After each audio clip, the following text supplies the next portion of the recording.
Starter homes. What are they? And do they even exist anymore?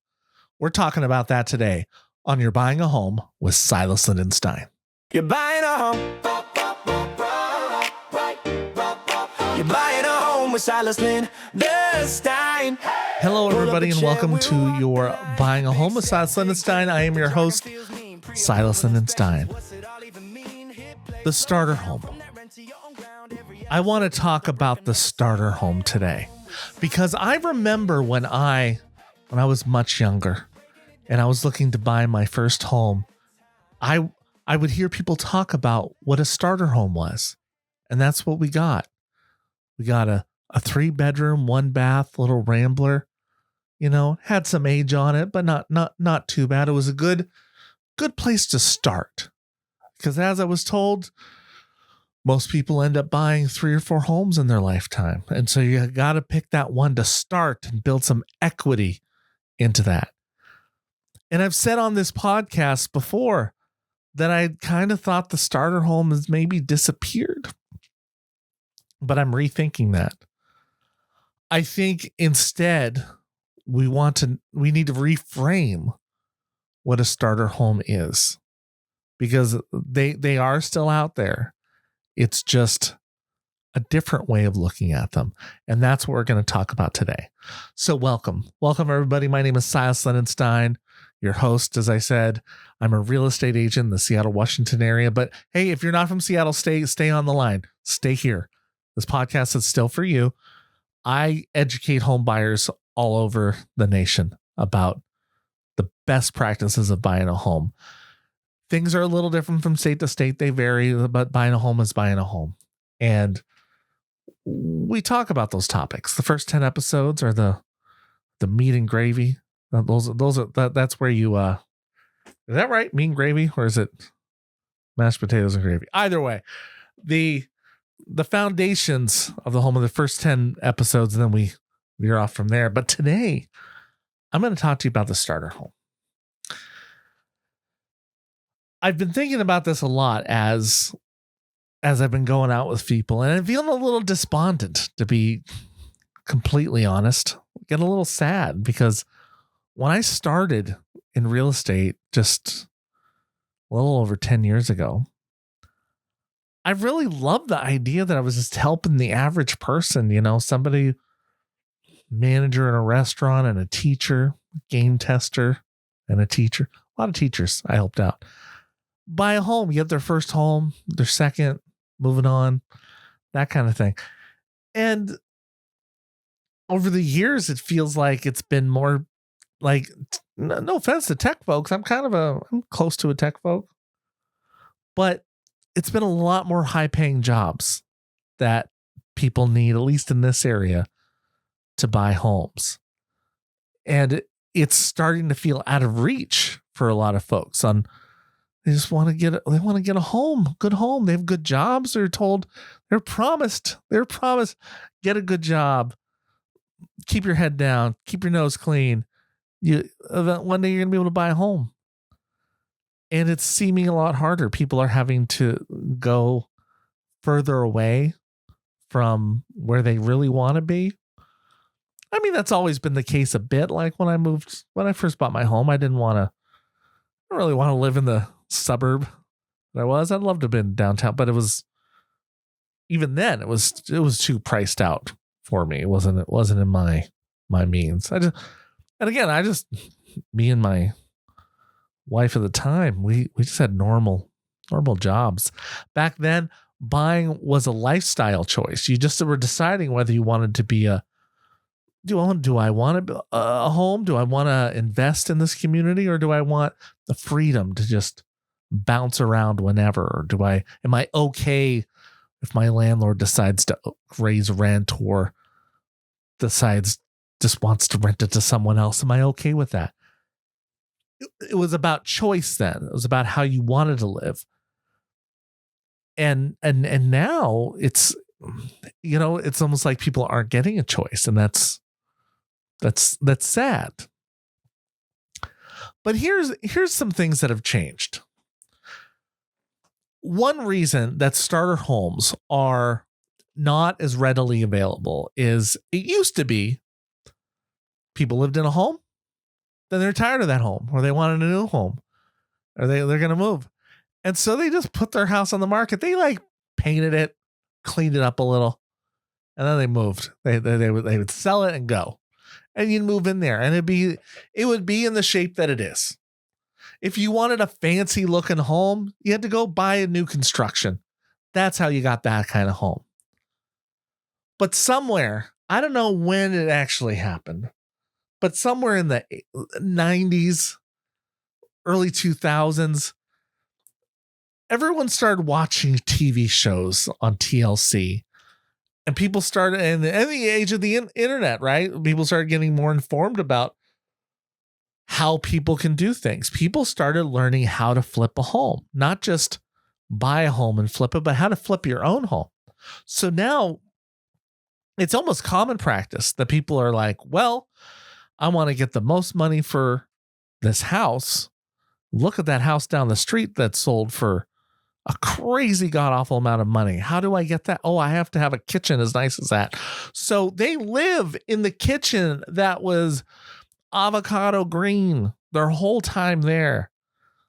Tiles from the 70s on the bathroom floor with pictures of flowers. Awful. And then, right when they're moving, they have it all remodeled. And then they sell it like a brand, and it looks like a flip. It's a brand new place because that gets them top dollar. And, I don't necessarily blame them for trying to get top dollar. But what it did was sort of change kind of the infrastructure of how everything worked. Like flipped homes were not as common. Or if it was a modern home, it's the people that moved in there. When they moved in, they updated it. Or while they were there, they updated. So they actually had a chance to live in it before they sold it. And now I feel like a good, 70, 80% of the homes I go into have had some sort of recent remodel, usually for the purpose of selling. I mean, and here's the thing. I mean, I'm talking to buyers here, but one thing I warn my sellers about is, if you put $100,000 into the kitchen, it's a good chance you're only getting like 80,000 return on that. Might sell a little faster, but you don't get always your full amount of money.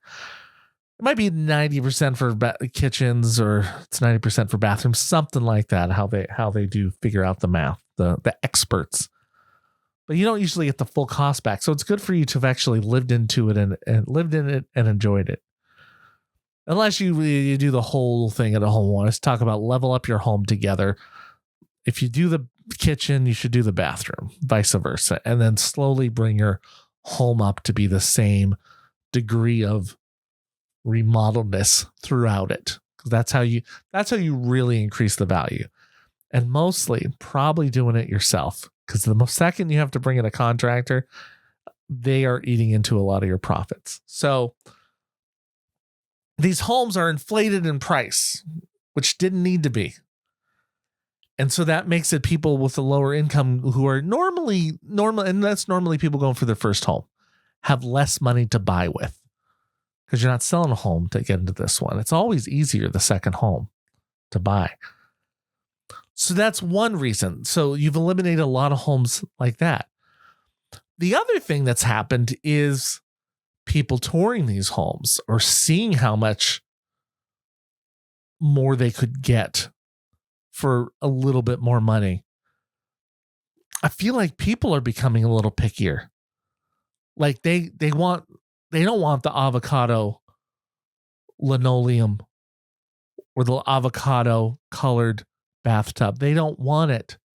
They won't pay for it.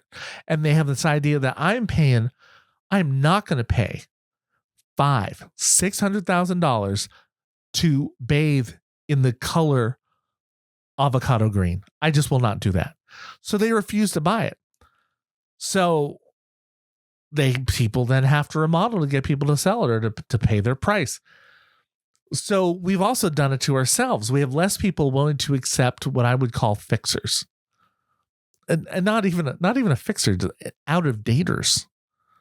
That's a funny thing that I hear. A lot of people will go into homes and they're like, well, this place is a fixer. No, it's not. The water heater's new. Furnace is only 5 years old. It's got some good bones. This is an old home. It's got cedar wood. It's wonderful. It's actually a really good home. You should buy this home, is what I'm thinking. But they cannot handle the updates being old. They don't want to have to do it themselves or don't think they can do it themselves. And the truth of it, when you're a homeowner, you never thought you could do the stuff you do. You end up learning. And, before people just learned it was on the job training. You're a homeowner, you're suddenly learning how to do things out of books. You got YouTube now. You can learn how to do everything. I've learned so much stuff on how to replace things on my daughter's car because of YouTube. I've learned stuff in the house on you. I learned so much on YouTube. I literally believe you could almost do everything. Some tools. That's the expensive part, is if you don't have a specialized tool, but maybe there's a local tool library you could do, right? Anyway, I think the new starter home is the fixer, and maybe even the true fixer, not just the add-a-dater. A house has, I don't know, some cracks on the foundation. Did you know cracks in the foundation are repairable? Did you know that? Well, people said the foundation was bad. You can fix it. Got to get someone in there to fix it. Might cost you a little bit. But those are the things that make a house really hot to buy. They have something that scares people a bit, whether it's a foundation or, some electrical looks a little like it needs work. And I understand why it seems scary, but every home needs this stuff done, it seems, unless it's new construction. And even then they do some things wrong. If you want to get an affordable home, a really good affordable home, you need to, one, either go for just something outdated, or two, go for something that needs some repairs. Especially if you're willing to put your own labor into that, or to give it a shot. Just give it a shot. You don't have to be pro for most of this. Just give it a shot. I always say it's better to disclose everything up front when I'm helping someone sell a house, because buyers are more apt to look over flaws of the house or material defects of it if they know about it up front, if it's not discovered during inspection. And so much depends on your inspector, whether they're willing to, how they phrase things as repairable, because there are serious problems. A roof leaking is a serious problem, but it's also pretty easy to fix. I mean, for a roofer, someone younger than me. But a lot of it isn't rocket science. Structural problems, I mean, they're technically not rocket science, but they are a lot more challenging, maybe take a little bit more experience to get. But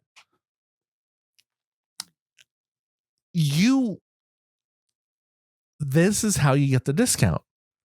Being willing to put in the work where others weren't. I used to say I love the avocado kitchen or the avocado bathtub because I know other people walk into the house, they're going to turn around and leave. So I knew instead of there being 17 offers on this house, there's probably going to be 3. And for a while there was like, give me 3, I'm winning this property. I can win a battle of 3. That was before everyone started waiving every stupid thing. All these contingencies they started waiving, which I don't recommend in good conscience. People can decide to do it if that's what it takes to win a home for them. But I got to live with myself, so I can't tell you to waive your inspection there. So I think people need to stop looking at it because some of these homes are actually rather large. And then people are like, well, this will be a big undertaking, so they don't want to do it. Take the big undertaking. Take the chance.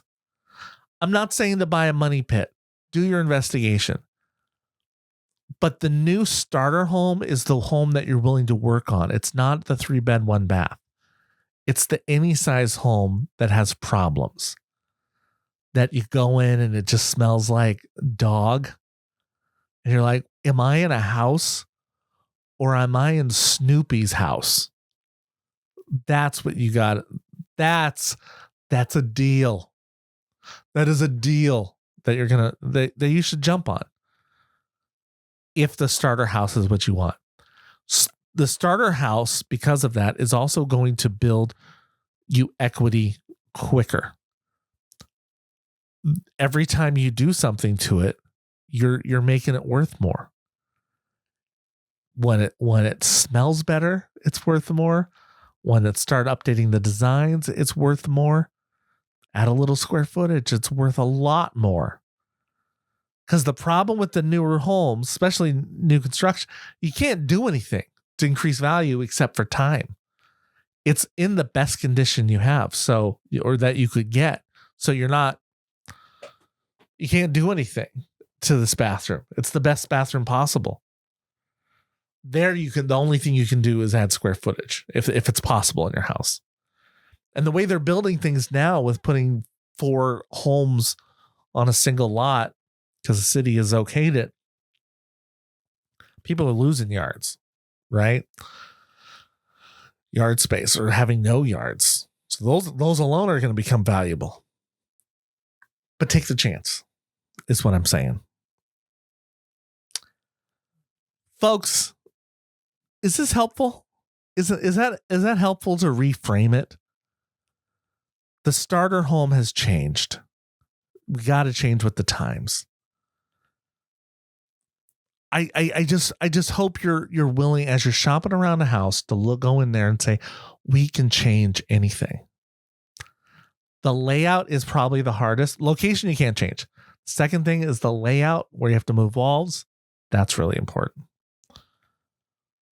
But everything else, every cosmetic thing, take the deal. That's how you build rapid equity in a home. Not by buying it brand new off the lot. It's not quite like a car where it appreciates the second you leave, the lot. But the appreciation is going to be slower on these newer homes.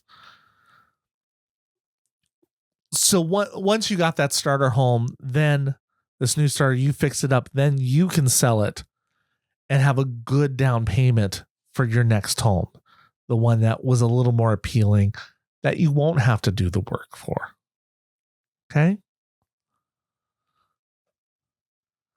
That's it. That's the program today. Just wanted to touch on that topic. Again, hey, you want to get my ebook, my free ebook about buying a home, the process, you want to how to lay it out in front of you, email me at silas@silasgetsreal.com. And I'll send that to you. Just tell me where you're from and I'll email it out to you. It's an ebook, so the PDF come right to you. And of course, if you are anywhere in the United States, if you're in Seattle, I would love to help you buy a home if you're in this greater Seattle area. If not, I have agents all over the country that I can connect you with, who are not just good agents, but also good people. And that can be just as valuable. So please, again, email me, silas@silasgetsreal.com, and I'll connect you with somebody. And otherwise, thank you for listening. Thank you for subscribing, which you're doing right now. Thank you for sharing. But mostly, I just want to thank you for buying a home with Silas Lindenstein. Happy home shopping. You're buying a home. You're buying a home with Silas Lindenstein. Pull up a chair, we'll walk the line. Big step, big dream, but the jargon feels mean. Pre-approval inspections, what's it all even mean? Hit play, slow it down from that rent to your